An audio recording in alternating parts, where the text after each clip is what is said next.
कि तुम्हारा नाम क्या है, तो और ये सारी चीजें पूछ। हम लोग आते हैं फिर भी दे लेते क्लास और सर आते ही नहीं है। कंडियर का रिजल्ट आता है उसमें प्रत्येक छात्र छात्राओं को फेल कर दिया जाता है। फेल इसलिए होते हैं कि आज तक कॉलेज प्रशासन द्वारा मेडिकल का प्रोजेक्ट का नंबर नहीं भेजे गए कुछ लोगों द्वारा, तो उसको तत्काल हमने कलेक्शन करवाया और विश्वविद्यालय को भेज दिया। बाकी आज तक की स्थिति में है कि सारी गलतियां न कभी क्लास लगेगी जिस क्लास में। नमस्कार, द चौथा पिलर में आपका स्वागत है। आज मऊगंज के पीएम कॉलेज के छात्र छात्राओं ने कॉलेज प्रशासन की लापरवाही और अनियमितताओं के खिलाफ हड़ताल पर बैठकर अपना विरोध दर्ज कराया। विद्यार्थियों ने कॉलेज परिसर में शांतिपूर्ण ढंग से अपनी मांगों को लेकर धरना प्रदर्शन किया, जहां विद्यार्थियों की 7 मुख्य मांगे हैं। पहला, स्नातक परिणाम में हुई त्रुटियों को तुरंत सुधारा जाए। दूसरा, विद्यार्थियों से वसूली की गई अतिरिक्त फीस वापस की जाए। तीसरा, कॉलेज में कुर्सी, कूलर, सीसीटीवी कैमरा और टेबल घोटाले की जांच हो। चौथा, महाविद्यालय परिसर में सुरक्षा, पानी, सफाई और पार्किंग की समुचित व्यवस्था की जाए। पांचवा, गांव की बेटी योजना के तहत छात्राओं को लंबित धनराशि तुरंत प्रदान की जाए। छठवां, सभी विभागों में नियमित कक्षाएं और प्रायोगिक शिक्षा सुनिश्चित की जाए। और सातवां, असामाजिक तत्वों का प्रवेश प्रतिबंधित कर सुरक्षा के लिए गार्ड तैनात किया जाए। हड़ताल का कारण, छात्र छात्राओं का आरोप है कि कॉलेज प्रशासन, विशेष रूप से प्राचार्य महोदय, छात्रों की समस्याओं के प्रति उदासीन है। उनकी लगातार अनदेखी और घोटालों में संलिप्तता से विद्यार्थियों का आक्रोश बढ़ता जा रहा है। प्रदर्शन के बाद की कार्रवाई। हड़ताल के बाद छात्रों ने अपनी मांगों को लेकर एक ज्ञापन कलेक्टर महोदय को सौंपा। प्रशासन से यह आग्रह किया गया कि विद्यार्थियों की समस्याओं का समाधान शीघ्र किया जाए, अन्यथा आंदोलन को और तेज किया जाएगा। अखिल भारतीय विद्यार्थी परिषद की भूमिका एबीवीपी नगर इकाई मऊगंज ने इस आंदोलन का समर्थन करते हुए छात्रों के हित में प्रशासन से जल्द कार्रवाई की मांग की। परिषद ने कहा है कि यदि समस्याओं का समाधान नहीं हुआ तो व्यापक आंदोलन किया जाएगा। मऊगंज से राकेश गौतम की खास रिपोर्ट।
उनका कहना है कि उनके फाउंडेशन के जो मार्क्स हैं वो 0 किए गए, जिसके कारण वो फेल हो गए जी। और विद्यालय प्रबंधन पर आरोप लग रहा है जी कि उन्होंने समय रहते इस पे निरीक्षण नहीं किया। क्या कहना है?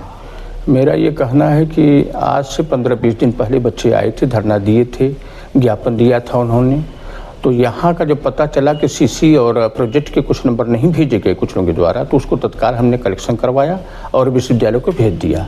बाकी आज तक की स्थिति में है कि सारी गलतियाँ विश्वविद्यालय स्तर से हो रही हैं।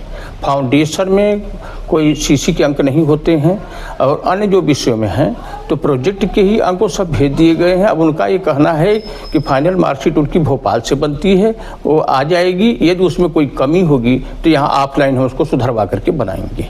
यहाँ हमारे स्तर से कोई कमी नहीं, हमने सब डॉक्यूमेंट भेज दिया है विश्वविद्यालय को। आखिर विद्यालय ने डॉक्यूमेंट लेट भेजने का जिनने भी कमी किया उसके खिलाफ क्या एक्शन है? हमने जो है उनको शोकाज नोटिस जारी किया कि आपने ऐसा क्यों किया। उन्होंने कहा सर उस समय जो पोर्टल खुला था बहुत ही कम समय के लिए खोला गया था। उन्होंने कहा अभी हम फिर से खोलते हैं, लेकिन पोर्टल नहीं खोला गया। और उन्होंने उनकी कमी यह थी कि हाँ यहाँ जो हमारे यहाँ उनको रखना चाहिए था डॉक्यूमेंट वह दिया नहीं था, उनके पास था। इसलिए हमने कहा भविष्य में ऐसे, उन्होंने कहा गलती नहीं होगी, क्योंकि पोर्टल खोलने की बात आई थी इसलिए पोर्टल हम जमा कर देंगे, पोर्टल में चढ़वा देंगे, नहीं चढ़ पाया उस समय। अब बाद में विश्वविद्यालय ने पोर्टल नहीं खोला इसलिए अंक नहीं चढ़ पाए, लेकिन बाद में कलेक्शन करके हमने लगभग 15-20 दिन पहले सभी ऑफलाइन कागज हमने भिजवा दिया। उन्होंने कहा अविलंब हम चढ़वा देंगे, मार्कशीट बन जाएगी। यदि उसमें भी कोई त्रुटि होगी, क्योंकि मार्कशीट बनती है भोपाल से किसी फर्म के माध्यम से, और इसमें भी कोई यदि त्रुटि होगी तो विश्वविद्यालय स्तर से उसको जो है ऑफलाइन सुधरवा करके हम रिजल्ट देंगे। तो एक बड़ा गंभीर सवाल किया है बच्चों ने जी कि विद्यालय की राशि जी कलेक्टर कार्यालय को भेजी जाती है खर्च के लिए जी, इसमें कहाँ तक सही है? देखिए इस संबंध में मुझे जानकारी नहीं है, हमारे जो क्लर्क हैं हेड क्लर्क हम उनसे पूछेंगे, इस विषय में मुझे जानकारी नहीं है जी। एलबी का फाइनल ईयर का छात्र हूं और विद्यार्थी परिषद का रीवा विभाग का विभाग संयोजक हूं। क्या समस्या है? इस महाविद्यालय में लगभग कई सालों से समस्याएं हैं। पहली सबसे बड़ी समस्या जो है कि अभी स्नातक का फर्स्ट ईयर का रिजल्ट आता है, सेकंड ईयर का रिजल्ट आता है, उसमें प्रत्येक छात्र छात्राओं को फेल कर दिया जाता है। फेल इसलिए होते हैं कि आज तक कॉलेज प्रशासन द्वारा मेडिकल का प्रोजेक्ट का नंबर एपीएस विश्वविद्यालय में नहीं भेजा गया, तो नंबर चढ़ के नहीं आता है, रिजल्ट आता है तो प्रत्येक छात्र छात्राएं उस रिजल्ट में फेल रहते हैं। कॉलेज प्रशासन को कई बार हम लोगों ने आवेदन दिया, निवेदन किया।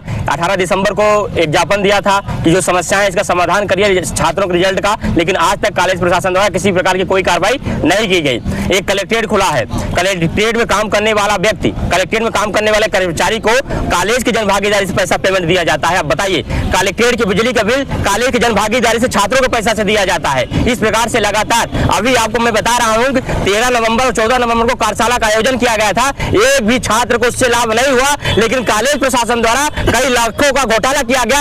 एक थाली 700 रुपए की, एक थाली 900 रुपए की इन्होंने भ्रष्टाचार किया।